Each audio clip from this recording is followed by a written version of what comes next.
Hey, everybody. We have a huge show for you today.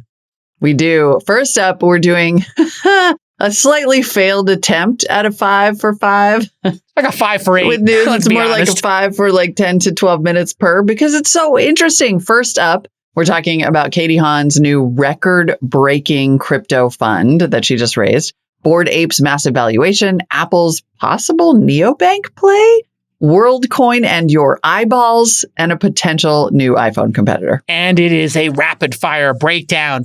Rapid fire only. We tried to do it in 5 minutes. We got to 8. We're trying to be disciplined here, but these stories were just too chunky. There were too many second and third order impacts of these stories. So we went 8 minutes each. Apologies for that.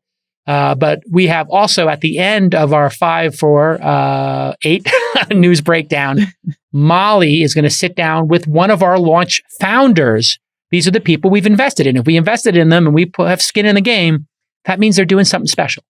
Yeah. And that means they get on this show, which is, yes, not for nothing. I'm talking little value add there, right? I mean, if we invest in you may get on one of the top 7 tech shows in the world. Okay, great.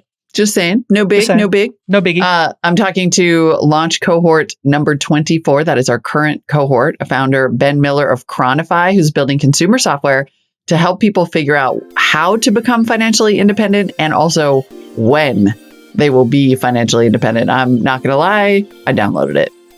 I love this idea. Obviously, we placed a bet on it. It's a very early stage startup, but we've had great success with Robinhood and other financial apps. And we think people really, this next generation wants to become literate and even proficient and maybe, top 10% of how to financially plan. And this is really an app that is built for people who want to plan for their financial future.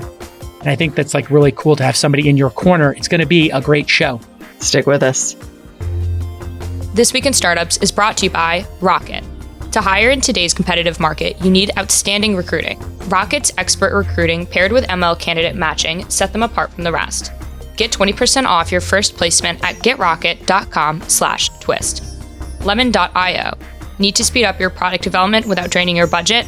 Hire vetted engineers from Europe at lemon.io. Go to lemon.io/twist to get 15% off for the first 4 weeks. And MicroAcquire, the startup acquisition marketplace. Start the right acquisition conversation at your own pace and get free instant access to over 100,000 trusted buyers with total anonymity. Say goodbye to brokers and meet your ideal buyer today. Go to microacquire.com/twist. All right, everybody, we have got 5 for 5 today. We're going to get through 5 stories in 5 minutes each, 5 by 5, radio or whatever military talk for everything is okay. 5 by 5 is I'm hearing you crystal clear, loud and clear. 3 by 5 is I can hear you, but it's a little bit breaking up. 1 by 5 is I can't hear you at all. Oh my God, so look at you. You totally know. Ambulances, et cetera. It's how good the radio communication is. So we're going to do a 5 by 5. It's going to come in crystal clear. But I do want to add something here, which is we each get a 1 minute overtime. So we get a 1 minute overtime we can pull at any point in time. Jason playing his favorite game, Calvin Ball.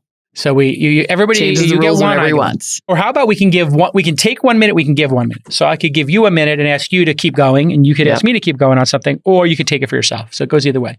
Everybody give a thumbs up for your squad, subscribe. We're on the march to 200,000 subscribers on the youtube.com This Weekend channel. Here we go. All right, first up today on the news docket, a record-breaking raise by former A16Z partner Katie Haun, who left, it seems like somewhat abruptly or somewhat quickly left A16Z and has now raised a $1.5 billion debut fund for Haun Ventures, which will focus on Web3 companies. In case you are wondering, yes, this is the largest debut fund by a solo female founding partner to date. The prior record was $1.3 billion raised by a name you might know, Mary Meeker, for Bond Capital in April 2019. Katie Haun, killing it. I might say this is the largest raise for any debut fund. I wondered that too. I was like, do we need all these qualifiers? Because that sounds like a pretty big raise. This is the moment in time, dare I say, that we can stop pointing out the gender of the founder of the fund. Because now, that 2 women have raised over $1 billion, and women are starting funds all the time. Like when we did our first fund managers, the diversity in that group of people was extraordinary. So I don't know. I feel like we could give the industry some credit here that we've like really.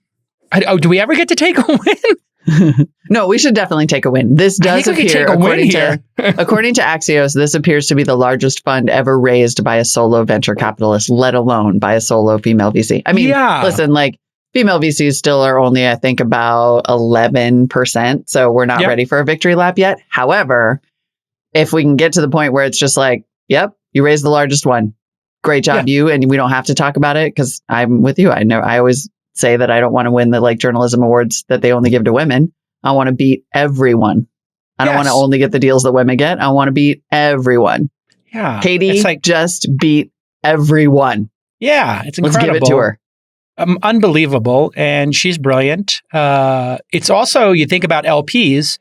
I think LPs at this point don't see gender. I think they see dollars. And I think when they see her, they see dollar signs. They look at the track record.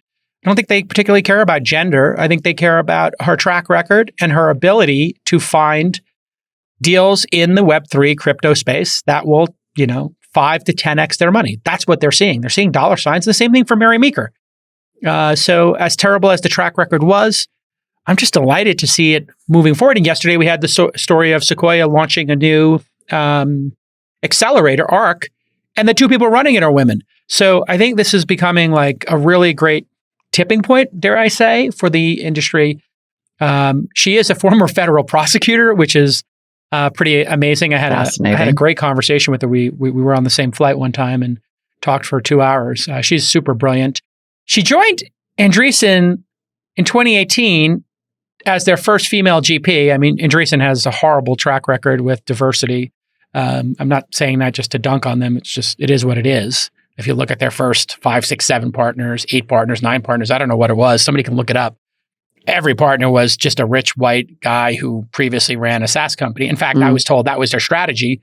Hire people who were already rich so they didn't want to take the management fees so you could have the management fees go towards the services. But why did she leave after just 2 years is the question I have. I've never gotten an answer for that. Did she not feel welcome there? Did she not feel like she was getting credit? I would like to know the background on why she left. I think that is interesting because it seems like it's pretty unusual. Was she a partner? She was a partner. Yeah, she was their first female, not a partner, a GP, a general partner, equal to others. Right. Equal to Chris Dixon. So she was their first female GP and she was like, nah, I'm out. That is fast. That is very interesting. And hopefully we will someday hear that story because she is super interesting. Obviously, LPs were seeing dollar signs all over this because of the Web3 and crypto and token focused investing. But also, I want to point out her interesting team. She has a 9-person team. Chris Lahane, a former Airbnb executive and Clinton administration official. Tamika Tilleman, a former Biden staffer. And Rachel Horowitz, who led the comms teams at Twitter, Google, Facebook, and Coinbase, as well as some former A16Z colleagues. So I like the fact that she's not putting together a sort of usual suspects kind of team, like a lot of cognitive diversity of background, and, some women. Rachel also worked at Uber, I believe. Yeah, pretty great team. My guess is either she didn't feel welcome at Andreessen, they didn't covet her enough. Yeah, is one possibility, and that doesn't necessarily mean gender. It just means, maybe she was too big for the firm. In other words, like Mary Meeker, she was such a brand unto herself that having to, be in the shadow of the 2 people whose names are on the front door made no sense for her. Could be. Like Mary Meeker was at Kleiner Perkins for a little while, right? And I don't know how many years she lasted there before starting her own firm. But if you're a transcendent talent and your brand becomes bigger than the brand that you're working at, maybe you're just like, well, I want to call the shots. Yeah. The breakdown of the 1.5 is $500 million for early stage companies and protocols, $1 billion for growth stage companies and protocols. She announced the new fund on mirror.xyz blog. I don't know what that is, but I do know XYZ is the domain extension that a lot of crypto people like to use. Yep. Haun spoke to CNBC about raising the largest fund. It feels honestly like a lot of pressure, but I think that motivates everyone on the team. That is a great comment, right? She's like, with great power comes great responsibility, is like her first part of the sentence. And then shout out to the team. We got to make this happen. I mean, my God, to return enough to 5x a $1.5 billion fund. I mean, it's seed and growth, but to do that with a small team, having left the big brand name of A16Z, like it is a lot of pressure. Well, she'll be getting 2.5% in management fees. So she literally has 37, maybe, 35 to 40 million a year in fees. So just imagine, if you're paying your, $500,000 salaries, $1 million salaries, she could build a very large team with that giant windfall of management fees. Those are the fees you get for managing the fund. They come out of the returns. The early stage fund, people want to see 3x, and the growth stage fund, something similar. In reality, they want to see her do 4, 5, 6, 7x. They want to see her be an outlier. That's the bet you're making, is that you hit a fund that, gets that 5 to 10x cash on cash return in a decade. Yeah. And that would put you in the 1%, the 2% of venture returns. Most people are trying to hit that 15 to 25% IRR per year. But yeah, amazing. And congratulations. We are come on the show. Come on the show for sure. I not only I emailed her yesterday, invited her on this show, and then I invited her to do a fireside or a keynote at the All In Summit, May 15, 16, 17 in Miami. Hiring well is one of the most important things a startup can do to increase the chances of being an outlier success. And that's what it's all about, right? So if your current hiring strategies aren't working, you're going to need to find a solution, and Rocket can be that solution for you. Rocket is trusted by companies like Tinder, NerdWallet, and Carta because it was built by former tech founders who understand how hard it is to hire at scale. It was built by founders for founders. They use machine learning to supercharge their team of recruiters to help you close hires, and they'll help you hire anyone from an independent contractor all the way to your executive positions. And this is done with a white glove service. Rocket's team of 60 recruiters across the US and Canada understand how startup recruiting is different, and that's helped Rocket deliver results across hundreds of clients. It's going to save you time, it's going to help you meet better candidates, and it's going to lower the number of hiring mistakes. Here's a really easy call to action. I want you to go to getrocket.com/twist and use the promo code TWIST for 20% off your first placement. There is no risk with $0 required up front. That's getrocket.com/twist and use the code TWIST for 20% off. All right, next up on our docket today, the crypto, I don't want to say grift, but my Lord, the amount of money getting thrown into projects that don't have any seeming purpose and or function in the world continues. Mm-hmm. Yuga Labs, the maker of Bored Ape NFTs, trading cards, and the $ APE coin has raised $450 million from, wait for it, yes, of course, you know who likes to splash a cashy, Andreessen Horowitz, at a $4 billion valuation. The startup is also planning to launch a decentralized NFT metaverse, massively multiplayer online role-playing game called Other Side in April. So as we predicted and discussed, these NFTs have no meaning or purpose in the world. Trading cards are a minor part of the economy, and I think people quickly get burned out on collecting stuff. So the NFT crowd, I think, has found their Hail Mary to build value. And it is the metaverse, specifically massively multiplayer online role-playing games, which are the best example is Warcraft, I guess. No, World of Warcraft. World of Warcraft, correct. Thank you. Because people would pay $15 a month for it. So maybe all of these crazy valuations could get filled in. In order for it to get filled in, you would need to have $400 billion of revenue, in my mind, for that game. $400 billion in revenue if people were paying, but I don't know, $15 a month would be $200. $15 a month would be about $200 a year. $200 a year, you need to have 2 million players. So this is the bet that Andreessen Horowitz is making, is that Yuga Labs will have 1 million, 2 million, 3 million people paying for a massively multiplayer, which I don't think there's been many that have broken the million. So this is a crazy bet, to be clear. Yeah. That Yuga would be Labs, like a Fortnite level success. I mean, Fortnite's probably way more than that. Well, Fortnite's way bigger, but free users, right? Free users, right. So 1 million to 2 million paying users who then are also using this ape coin as the in-game currency. It's so interesting because it's like they created a coin and a token and now they're just trying to find a home for it. It's like if you created a currency and then had to build a society around it, which is effectively... Yeah, it kind of works the other way. So this is usually the great, works the other way. Crazy experiment that people are making crazy bets on. This would be like somebody wrote an open source project like, I don't know, a web browser. And they were like, and we're going to deem this company worth $4 billion and raise $400 billion. And then we'll back that web browser or open protocol into a, business. But I really think it's a terrible idea to give these huge valuations before the performance exists or the value exists. But we'll see. Well, maybe it will work. On that note, a leaked Yuga Labs pitch deck circulated last week indicating that in 2021, Yuga Labs had $137 million in revenue last year with 95% margins. We do not know if this is true. We have not verified the veracity of this leaked deck. But if that's true, and you're literally printing money at 95% margins, I guess you could understand why you might feel a little flexy with your valuation. So if it had 95% margin, it's like, whatever, 100 million and change in profits. So this is 40 times that. The question is that replicable? Is the NFT moment where you sold people trading cards and you sold $100 million in trading cards in essentially what is a multi-level marketing, the most cynical would be a pump and dump scheme and the most charitable would be a club and a collection.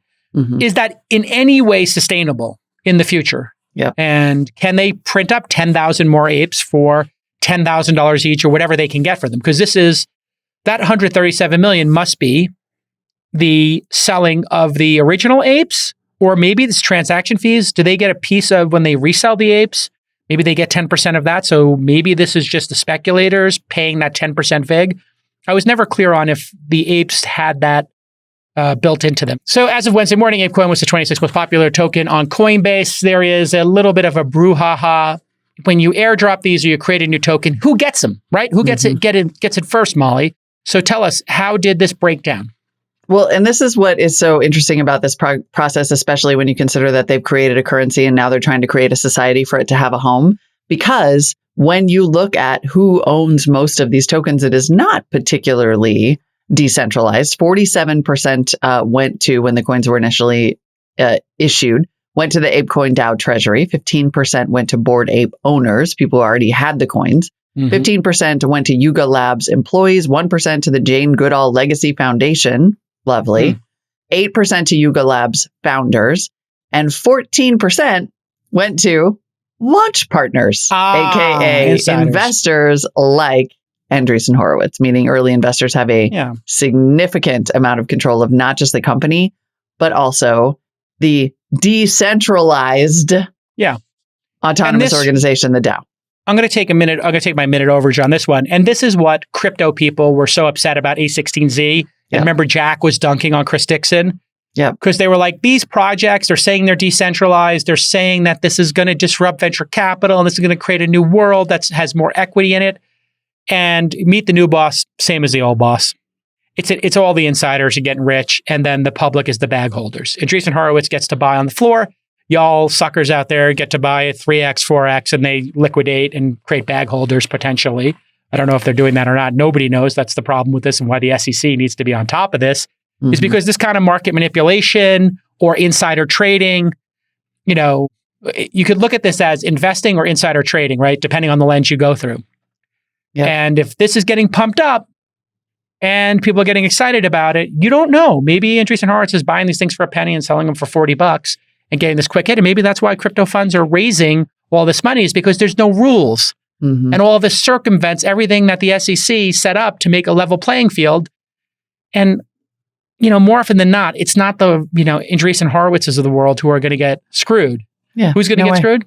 The bag holders. Well, and Andreessen Horowitz now has effectively a controlling interest in this DAO and could potentially at any point be like, you know what, it's not making us the kind of money we thought it was going to, and we're going to vote to shut. I mean, we've seen it happen when one person was able to effectively shut down a DAO. And you've got... DAOs are ripe for manipulation. And here you have the collusion could happen because the founders own 8%, Andreessen Horowitz owns 16%. That's what's known in the current. The airdrop was another 15%. How many of the airdrop Bored Ape owners are insiders, right? Who knows? Andreessen Horowitz doesn't own 10% of the Bored Apes. They might. Yep. And that's where all this could get really highly manipulated. Yeah, it's a little ugly. We didn't mention the Jane Goodall thing. Mention that, Molly. I did. Yeah, it's lovely. Oh, you did? I mean, they did, because Ape, 1% went to this Jane Goodall Legacy Foundation. All I said was, what do you think of that? That's great. An endowment to help protect wildlife and has humanitarian programs. That's great. But I hope that showed up as some version of cash or was cashed out immediately. I hope it's not cash. I hope it's maybe they liquidate 10% of it a year for 10 years. But I mean, that what if it this holds goes its value? I'd rather they got $1 million donation than some ALF pogs. No. Well, no, wait. What happens if this what is the market cap right now of the Bored Apes? 3.7 billion of the coins that have been liquidated. Not all coins have been claimed yet. So it's likely more. So that means they gave 40 million to the Jane Goodall Legacy Foundation. Yeah. I'm going to go ahead and guess that that's more money than they've ever received to date. Right. I just hope they cash it out. That's all I'm saying. Put that in the bank. But okay, I would say maybe cash out 25% and put it in the stock market, and let's see how this goes. But, really? You want Jane Goodall Foundation, her legacy, to be a bag holder? What if it 10x's though? That's why I think, maybe take 25% of the chips off the table and then do 10% a year for the next 10 years, depending on what direction it goes. I'm very glad that we're having this conversation so that you can see that you think there is some potential here, because I think everybody thinks we just bash on this all the time. So it's good to see that you're like, whoa. I mean, if I actually had some, betting against, I own Bitcoin and I'll never sell it. I mean, even if it went down to 5 or 10K, I'd probably buy more, depending on if people still believe in it and are using it, because the upside, the downside potential here. The downside potential is Jane Goodall Legacy Foundation leaves 40 million on the table. So if they swept 15 right now they have 15 million they never would have had. The downside is now they could lose 25 million. But the upside is there's a chance, given the momentum of the number one NFT project, that it could 10x. And then $250 million is whoa, you could really do some. I mean, I think they could. Yeah. They could change the nature of primate supremacy forever. Well, and ecosystem preservation and primate supremacy are hilarious. Then Planet of the Apes. Boom. I was about to say, I think the move here is to buy the rights to Planet of the Apes. I think Yuga Labs and the DAO should take all of this money and they should vote to try to acquire the rights to Planet of the Apes. And I am not joking for a minute. If you want to fill in a $4 billion valuation, Planet of the Apes is probably worth $2 billion. What would Planet of the Apes be worth? Somebody look up what the total revenue of all those movies are. I'm guessing those movies have made $1 billion in total, that franchise. Because that latest sequence of ones probably made $200 or $300 million each. That's $1 billion right there. Ones, yeah. Mm-hmm. So if Bond is worth $8 billion, the Planet of the Apes is worth $2 billion. God, they could afford to buy Planet of the Apes. Do it. And then make all the Yuga Labs and then do a backstory. Jason, you were exactly right. The films have grossed about $2 billion total. How does he do it? I read constantly. I remember numbers. That's why I'm good at gambling. Yeah. When are you people going to know this? It's very simple. All you have to do is look at what did Marvel sell for? What did Pixar sell for? What did Disney sell for? I mean, not Disney, Star Wars. You just start to understand the franchise value. And the franchise value in that space is about double whatever the revenue was in when I looked at it last time. So the Bond films were doing $500 million each, $700 million each. So you just think you get the 5 next ones put together would be $2 billion, $3 billion, you double, triple that. That's kind of, if you net it out with the MGM purchase, what it would be worth in my mind. And with Planet of the Apes, you have toys, you have comic books. I mean, you got a lot of IP there. Yeah. Probably an undervalued IP. Well, not now that I said they should buy it. Now it's probably overvalued. When you're scaling your startup quickly, hiring engineers can slow you down like nothing else. We all know that. Well, here's some good news for you. Lemon.io will find you the perfect candidate within, wait for it, 48 hours, I kid you not. And what is Lemon.io, you ask? They're a marketplace of engineers from Europe, where some of the greatest engineers in the world are based, and they'll match you with a candidate, again, within just 48 hours. That's 2 days for those of you doing the math at home. And if it doesn't work out, they're going to replace the developer right away. So there is no risk. for you, the founder of a startup. And they test and interview every developer to eliminate the risk of a failed project. So we got a testimonial from Launch Portfolio founder Drew Fabricant, and he told us that Lemon was a game changer for his startup Scout, which is a lead gen platform. They do great stuff. They were under the gun. They needed to hire a developer with a very specific skill set as soon as possible. And Lemon delivered. And they were a pleasure to work with, according to my pal Drew. So not only did they find exactly what they were looking for, but Lemon also delivered them a second engineer really fast. What a great story. So here's your call to action. If you could use a full-time or part-time developer to run your projects faster, I want you to go to lemon.io/twist.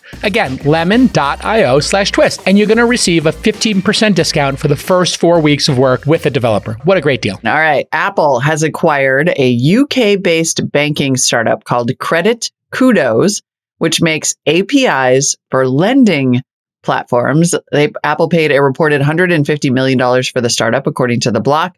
Jason's reaction was, whoa. Is Apple going to start giving loans? Buy now, pay later? Margin? Mortgages? With a $7,000 Max Studio machine with 128 gigs. Maybe they're going to need loans for consumers via Apple Pay. Apple already is doing that 0%, month buy now, pay later, basically for holders of the Apple Card. Like if you have the Apple Card, whatever Apple device you buy, you can buy it on 0% monthly interest, monthly payments, and then you still get all of the Apple Cash up front. This is the only time I ever use my Apple Card. And everything I buy from Apple, I'm like, yeah, totally. I'm just going to buy now, pay later. Nothing else. I will not do that with anything else. So but you do Apple, it, even though you don't have to, you just take advantage of the fact that they'll float it for 0%. Yeah, why wouldn't I? And I get the Apple Cash up front, and then I just pay my credit card bill every month, and it's like I should do that too. I mean, actually, that is so interesting on an inflation base that I feel like I should now buy the $7,000 Studio Mac that I don't need. Yeah, on your Apple They're Card. so smart. I love the Apple Card. I love Apple Pay. It is just such a great product. And I think Apple will, I'm going to make the prediction right now. I think you will have a full-on banking stack from them, from auto pay, checking. There'll be a neobank, essentially. That's what I'm wondering too. Is this I think they'll do mortgages. Well, think about this. They have such a cash reserve. Imagine if they took their $200 billion in cash and they just said, hey, we know if you can afford an iPhone, you're a good customer. We're watching your spending. Mm-hmm. We know you spend $7,000 a month on your card, $4,000 a month on your card, whatever a high-end person is spending on that card. And they say, would you like us to do your mortgage? And you'll have an Apple mortgage directly from their treasury to you. Think about it. Think about how much sense that makes for them to disrupt everybody in between. They literally could become a finance company overnight. They could be giving margin loans. They could acquire Robinhood or a Coinbase or anything in between and just have a full financial stack. You want a margin loan, you want to buy now, pay later, you want a checking account, you want a student loan, any of that stuff they could originate and use their corporate treasury. And they would get all that interest, which might be more money than they're making on it right now. Right. Apple should totally do this. It would actually, they have the brand recognition, they have the ease of use, they could become their own credit card processor and they wouldn't have to share any fees like they are now with the Apple Card. That all makes perfect sense. And it gets back to my primary question when it comes to Apple. Does it sell iPhones? Because if it doesn't, they're probably not going to do it. It certainly locks you into your iPhone. If you had your mortgage, if you had your buy now, pay later, if you had your checking attached to your phone, you're not getting out of the iOS. It would be more sticky than iMessage. But if you could, there is no way that the SEC would say you could have hardware locked finance. No, it wouldn't be hardware locked. You could go through the web. I can use iCloud through the web, right? But I can't get access to my neobank on my Android phone. Jesus. Well, I mean, they would probably take an iTunes. There are a number of Apple products that they do allow you to use on Android. You just have to use the web. So they would just say, listen, you can use it, just use the web. We just don't want to build an Android app and maintain it. But I mean, at some point, somebody's going to buy, why not buy Visa? Why not buy MasterCard or something? I don't know if the antitrust would be a big deal.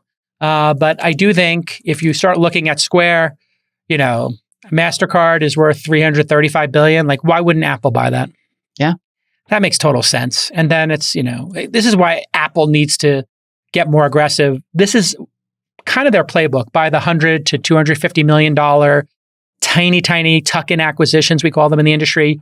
Get rid of the brand and then somehow deploy that technology inside the existing Apple suite of products. So, I mean, I will be disappointed. I will say, like, your vision makes so much sense. I will be disappointed if the only thing they end up doing with this is just sort of enabling you to buy Apple devices in more clever ways. All right. Next up, according to a report in the Excellent Information, that is I think, $30 a month, old school, paid journalistic tech publication. Highly recommend it. It's really, really good. Sam Altman's Worldcoin is raising $100 million from, wait for it, Andreessen Horowitz, of course, and Khosla Ventures via a token sale. This will value the total supply of the tokens at $3 billion. So once again, the VCs get in first and the public gets to be the bag holders or the winners. We'll see. Time will tell. I think it's actually a pretty brilliant idea. Remember, Worldcoin is going to give free tokens to individuals who get their irises scanned with a special spherical device. Of course, this has privacy people losing their minds.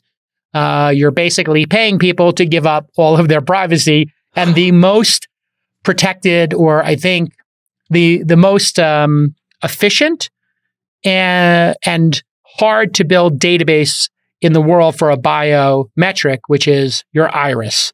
Altman previously said he has no day-to-day operations role, and he serves as an advisor. Quote from our pal Sam, I've been very interested in things like universal basic income and what's going to happen to global wealth redistribution and how we can do that better. Altman said that's true. When he was at YC, he was the president of YC for a couple of years. He did a UBI experiment, I think, in Oakland. Never got the outcome of that, which means that maybe it's still going on or maybe it was deprecated. If anybody knows, let us know.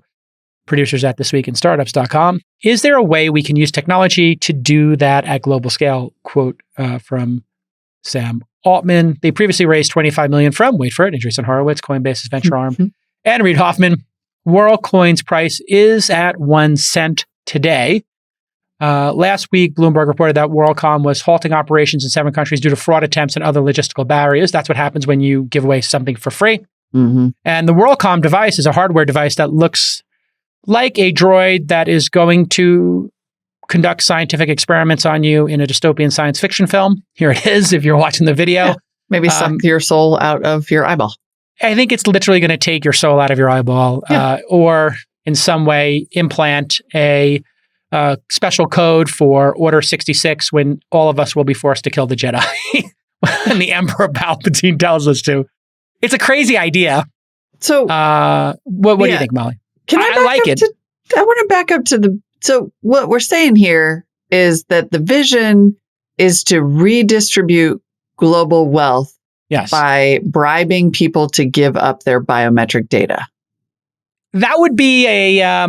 is this a little biological... The word bribe's a little loaded, but pay. Feudalism, like a little bit of indentured biometric servitude? We will Depends on what they do with it. Like, if you said to me, I'll scan your iris and put it into a database for $1,000, I'd be like, go f*** yourself, right? Like, no, what are you going to do with it, right? What's the contract say? So we don't have the terms of service.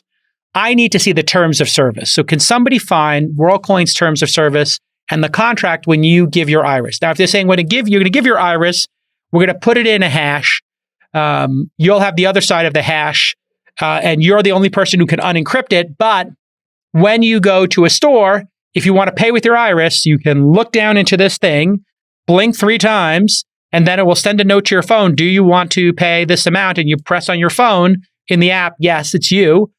Then I would know that my credit card is for all time, my digital currency for all time is protected because there's no way to fake an iris scan from what I understand.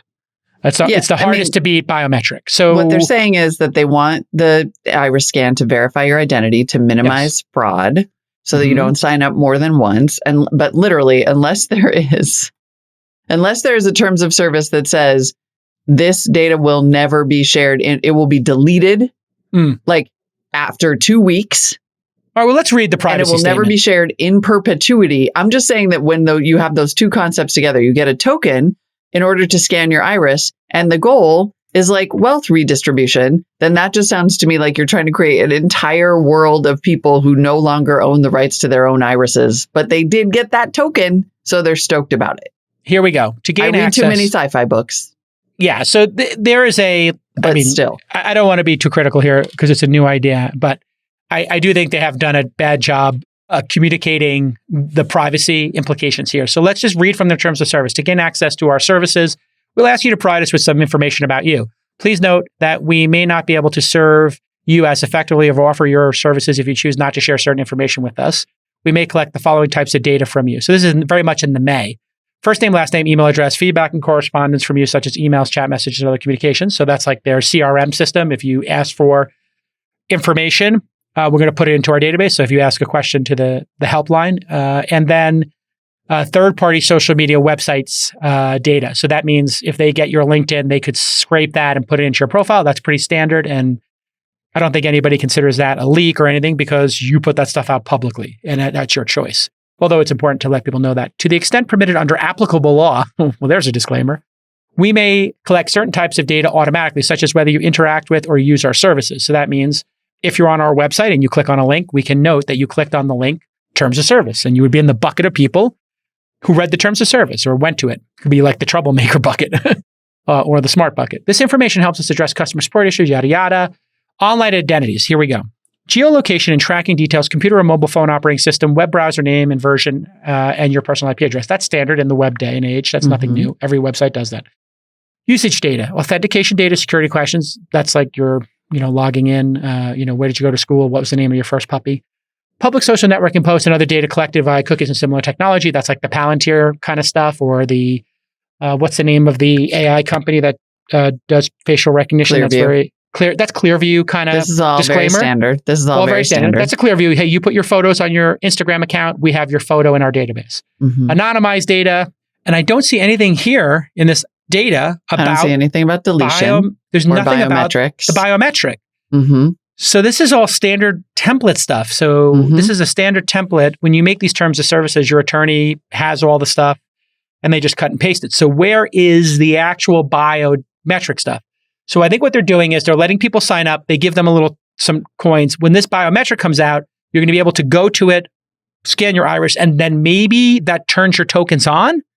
I mean, yeah, and the noties are saying that the biometric data, the iris scan data is stored on chain. So not deletable. Not deletable, but is it in a hash? In other words, like, it's in a hash? Actually it's got to be in some hash or something that is, so it can be unlocked only by them and you, or both them and you have to turn the keys at the same time to turn it on. We're going to look into it. All I'm saying is, any company that is coming along and because I read too many sci-fi books, but they all come true. If a company is coming along and offering you money for your iris scan and you don't have a lot of assurances and a very specific understanding about what's going to happen. Yeah. I don't know how I feel about that. This is why I trust Apple in this regard and not Google necessarily. So Apple, when they took my fingerprint, or if they didn't, when they do their facial recognition, I'm like, Apple stores it on my phone. They encrypt it. It's not in the cloud anywhere, so that it can't be compromised. It would be really hard to compromise it.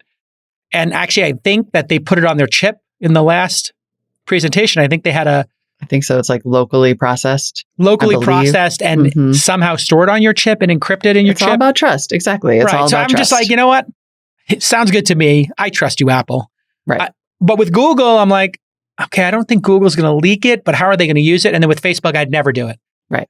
Because Facebook's model is advertising. Google's model, with Android is to get more people in their ecosystem, but I don't think they're trying to take the biometric data and use it to make advertising. So I think this Worldcoin, I actually kind of believe in. I think there's something to, if everybody gave some currency or got some currency for buying into this biometric and it became like Square and they were super well trusted, and that would be in their terms of service and who they are and how they make money. So how are they going to make money? Do they own 25% of the coins? And if the coins go up, they just have a permanent way to make money? That would be cool with me. So let's see. MicroAcquire is a startup acquisition marketplace that cuts out everyone in the middle. They help startups get acquired super efficiently. And if you're a founder looking to sell, well, MicroAcquire is free, private, and involves nobody in the middle. To date, MicroAcquire has helped hundreds of startups get acquired. They're working for you to facilitate these hundreds of millions of dollars in closed deal volume. Their platform includes over 100,000 buyers who pay for access to the deal database, and thousands of startups are currently listed for sale. Hundreds of successful acquisitions have happened so far, and founders get free and instant access to over 100,000 trusted buyers. And you will stay totally anonymous when you are selling. On the other side of the marketplace, buyers simply pay $290 a year for access to deals on the platform. I pay for it. It's great to peruse deals. MicroAcquire is going to help your startup find buyers. And if you're a buyer, you're going to find great startups. They'll help you start conversations that can lead to an acquisition in just 30 days. And they'll do it for free at try.microacquire.com/twist. Once again, try.microacquire.com/twist. Coming up next, no one can stop trying to make hardware, even though it is the hardest thing in the world to do. The latest is a company called Nothing. Very cool company. Is making a new smartphone, a super cool looking smartphone, actually, from the OnePlus co-founder, Carl Pei. And, you know, if you know OnePlus, I mean, those were very cool phones, still are, yes. I think, very cool phones. Made smartphones based out of China. Nothing has now raised a $70 million Series B from undisclosed investors earlier this month.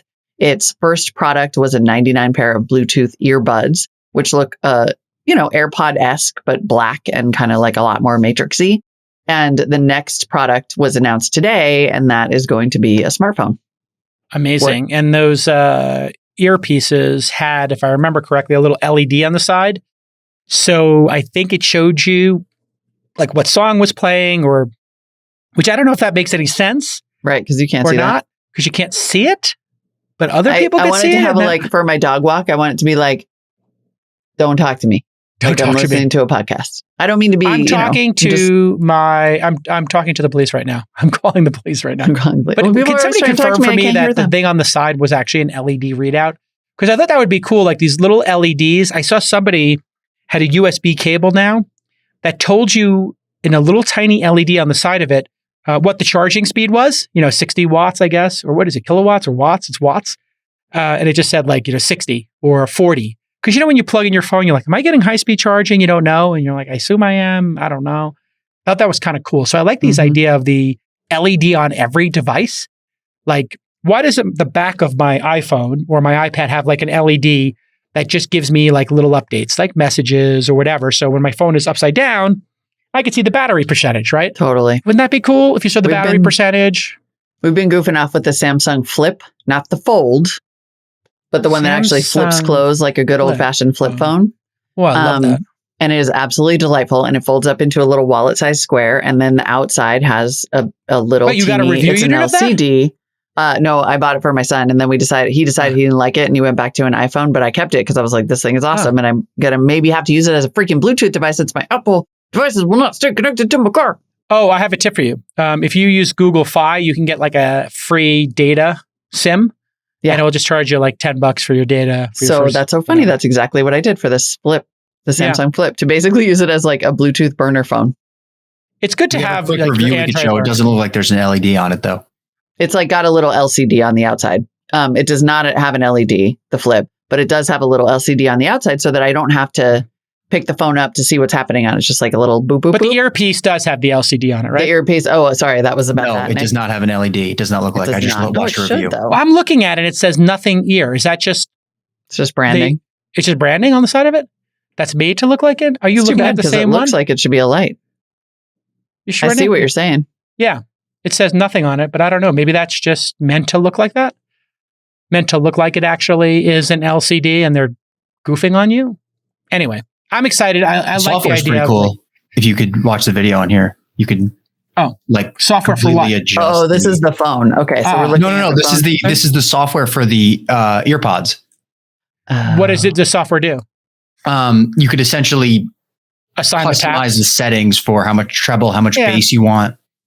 Oh, okay, that's cool. It's got a little bit of an equalizer. Yeah. which is, I think, more than the AirPods have, because of course, Apple's like, we want you to also buy the AirPods Max. And if you want to equalize, well, they have an equalizer in iTunes Music. I'm all over the place now in the brain. Nick, do you know if these Sennheisers that I use as my ear monitors have a version with a microphone? Because I'm thinking, I'm getting so used to having these in my ear and they're so good that I would love to have these for phone calls, but I don't know where the microphone would come from. I don't, but I know I can use them as a dongle, like with a dongle on my phone. I could listen and have these directly into my ear, because having the sound very subtly deep in your ear canal, to me, is the most delightful, I don't know. Do you like these flush with your ear? I actually find these slightly painful. Really? Oh, Yeah. Maybe you need to change the size of them. I did. I have the tiniest ones. I have sort of little baby. I have a little baby head. Baby ear head. I'm like Beetlejuice when he has the little tiny head. So after a couple how hours long of can you wearing last? these, 2 hours you can last or something? yeah, if we when we do a full 2-hour thing, then I'm like, ow. But let's talk about the phone. Okay. It has a transparent design, Snapdragon power. This was all just announced today. They did Carl Pei did the firm's first major keynote where they sort of announced it, but didn't really. It was mostly just sort of an extended teaser. But they say that it's coming out in summer 2022. Presumably, it's going to run Android, because they all do, yes. But it will feature a light interface overlay dubbed Nothing OS. Supposed to look a little bit different. It'll probably have a lot of this sort of similar typeface that looks like LEDs, but isn't. It's supposed to be, quote, fast and smooth. Are we ready for a new phone maker? I mean, it does sort of feel... Sure, why not? It's not about hardware for me. We have a operating system duopoly. So for me, new hardware is not exciting, because I'm ready for the chip in my brain. Well, you're on the iOS ecosystem and it's impossible to get out. So you don't experience all the Android goodies, except I guess on your burner phone. I went to the Galaxy with the crazy camera. I don't know, it's the 13 or something. I guess they're using the same numbering system as iPhone to keep pace with them. And I have to say, it's an extraordinary phone. Oh, yeah. And Android is so much better at email, and the apps seem faster, and the photos are better. And the thing that sucks is iMessage, and the browser is faster. Producers, how mad are you going to be if I go and get the Samsung S22 Plus, because it is pretty hot, and then I introduce a green bubble in our iMessage? You can't do that. I know. That is the only thing holding us on right now. It is. Slack group. We can go to Signal. Oh, that's true. We can go to Signal, which isn't the worst idea. All my poker groups and guy groups are going to Signal now. So I'm kind of in Signal. I would move our group to Signal. All right, let's do it. Rachel, see, the Gen Zs understand. She's like, no, the group chat would be ugly. The green bubble is the kiss of death, but we could move to Signal. Signal to me, I think iMessage, you build up this, legal and hackable, debt. Whereas on Signal, I think it all deletes after a certain period of time and is encrypted. And the annoying thing about Signal, the killer app that is iMessage, is the cross-platform, the ability to text on your computer. And Signal, I think, doesn't have that. No, Signal does have desktop apps. And so that's the other thing is when I go on my Windows computer, Windows computer, I cannot do iMessage. So sometimes I'm you'll see me doing a flurry on Slack because I'm on my Windows computer. Then you see me doing a flurry of iMessage because I'm on my Mac. Oh, let's switch to Signal.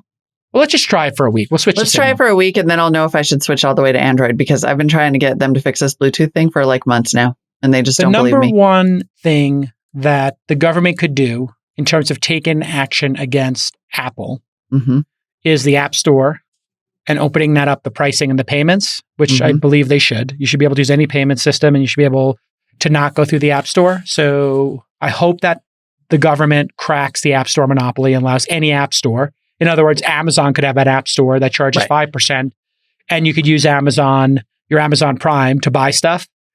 And if I choose to download that on my iPhone, it will install apps from the Amazon App Store. They should force that. The second thing they should force is interoperability of iMessage. And if they don't make it iMessage interoperable and a desktop app for, other apps, they should then just put the screws to Apple.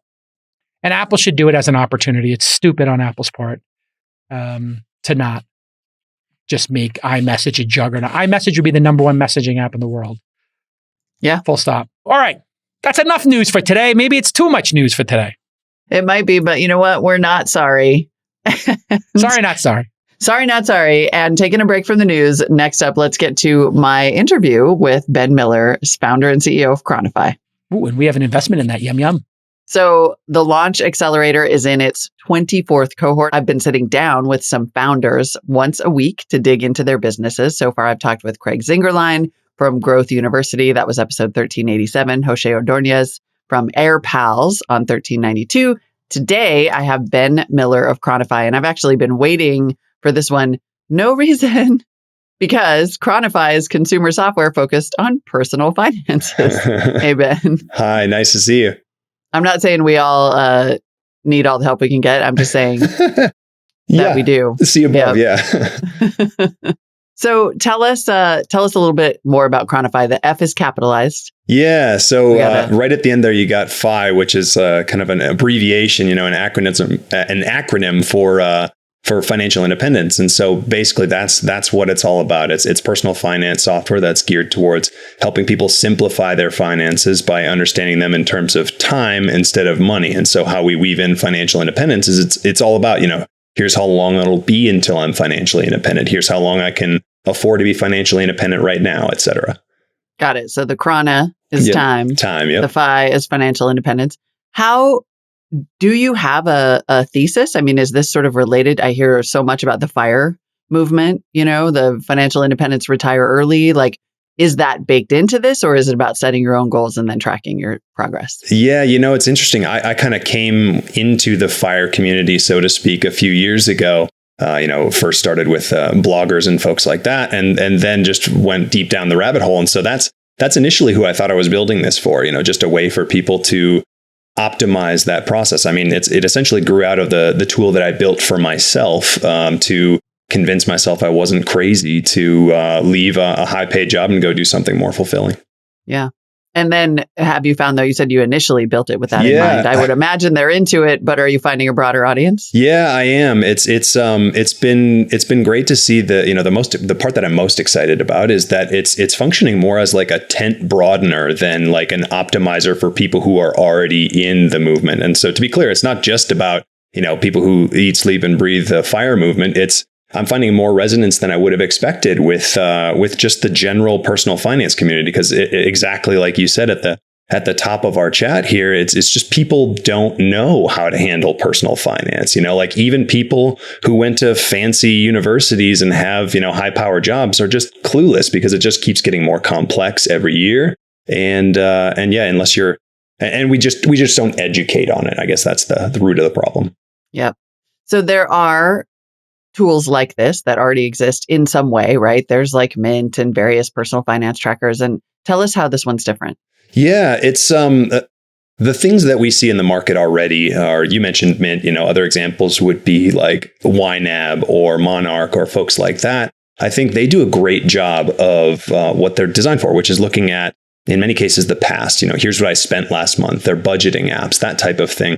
Then there are other companies that do a great job of looking at the future. So investing, so that'd be your personal capital, wealth front, et cetera.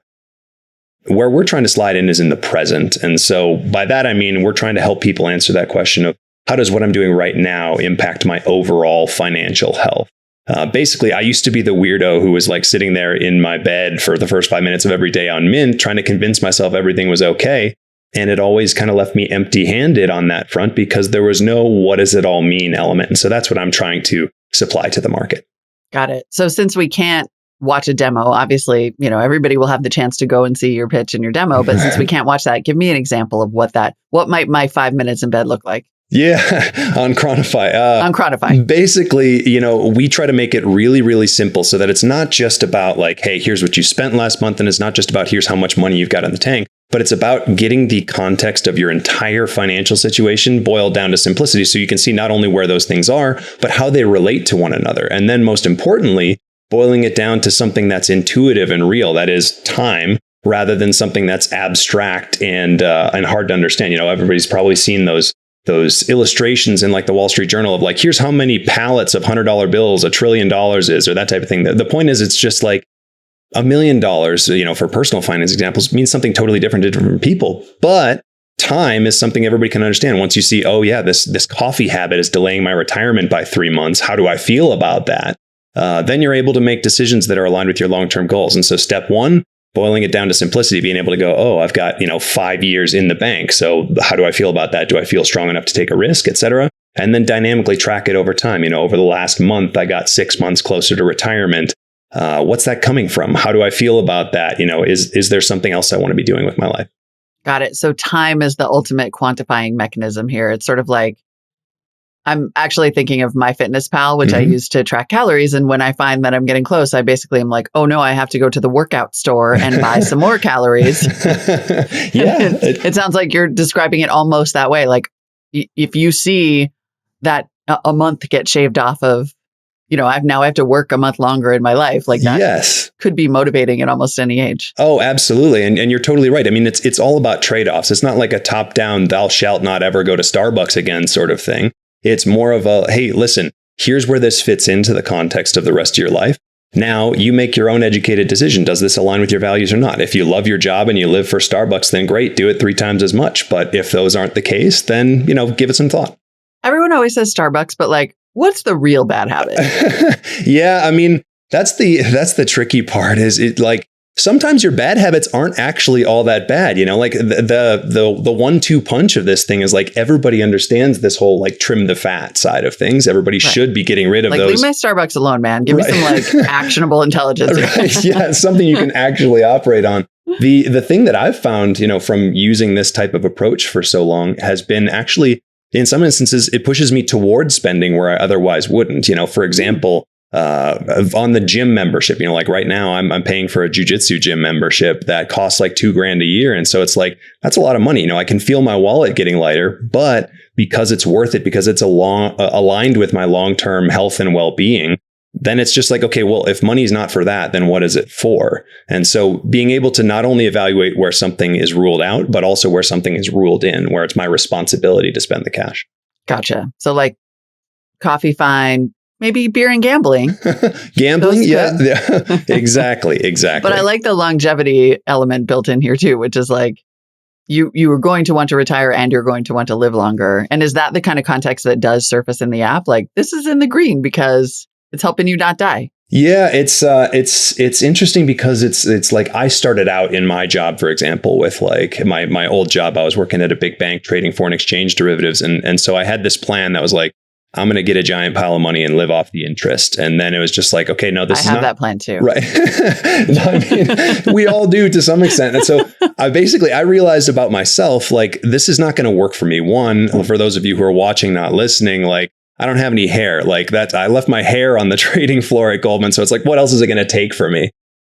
And then, so I wasn't going to be able to stomach it. And then, the other side of that was just that, like, even at a job that I wasn't necessarily, in love with, going to be my always and forever type of thing, a week and a half into vacation, it's like I get to a point where it's like I'm itching to get back to work. And so whether it's a feature or a bug, like no working forever, that's not my ideal form of life. And so I wound up realizing like I was pursuing financial independence ASAP and happiness eventually when I had it exactly backwards. I should be pursuing happiness ASAP and financial independence eventually.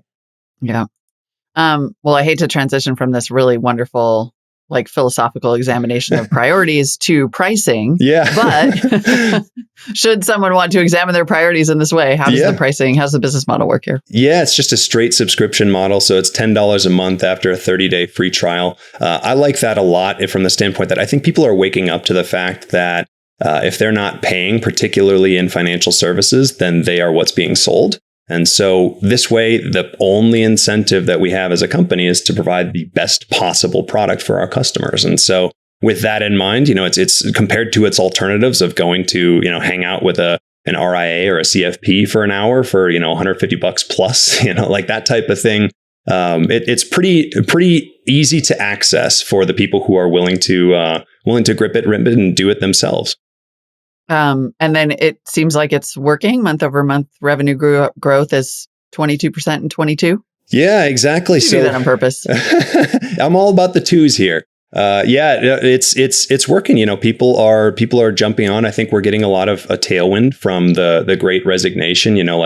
I sort of feel like I'm in the right place at the right time. And from the standpoint that like a couple of years ago, when I started building this, people weren't necessarily thinking about time, money, happiness, how do they all play off of each other? And now suddenly Great Resignation, et cetera, people are paying attention and trying to make those decisions. And so yeah, it seems to be finding a spot in the market. How big is your team? Is it? It sounds like it was just you in the beginning. You're looking at it for now. I am, I've hired contractors and things along the way to handle the parts where I'm particularly, out of my depth or need some help. But I'm currently in the process of hiring and hopefully going to be getting to a zone where it's no longer a one-man team for very long. I was going to say, that's probably not helping your happiness to work ratio right there. Yeah. Yeah, I mean, not to mention I've got 3 kids under 6. And so my days are at max strain right now. Ooh, okay, I'm going to let you get back to that then. Ben Miller, founder and CEO of ChroniFI. Thanks so much for the time. Good luck. Thanks a lot. Hey everyone, producer Nick here. I want to tell you about the SaaS Syndicate. If you're a founder of a SaaS company with a product in market, our investment team wants to talk to you. Head over to thesyndicate.com/SaaS, SaaS, to apply to raise from the SaaS Syndicate. And you can join Jason's syndicate of over 9,000 accredited investors at thesyndicate.com. Producer Justin here. Know a cool startup? Check out openscouting.com, where anyone can refer a startup to our investment team here at launch. Even if you don't know the founder, if you're the first to flag a company for us and we decide to invest, you'll get $5,000 in cash or 10% of our carry. Hey everybody, producer Rachel here. Are you an early stage startup that has product in market, some traction, and are looking to raise at least $500,000? Apply today to Remote Demo Day for your chance to pitch to over 9,000 investors in Jason's syndicate. Submit your application at remotedemoday.com. Our next event is on April 27th. And if you want to learn how to invest in startups from the world's greatest angel investor, and no, we're not talking about Chris Sacca, then head to angel.university to apply. The 4-hour workshop costs $300 and all proceeds are donated to charity. To date, we've donated over $175,000 to various charities, and you can see the full list at angel.university/charity.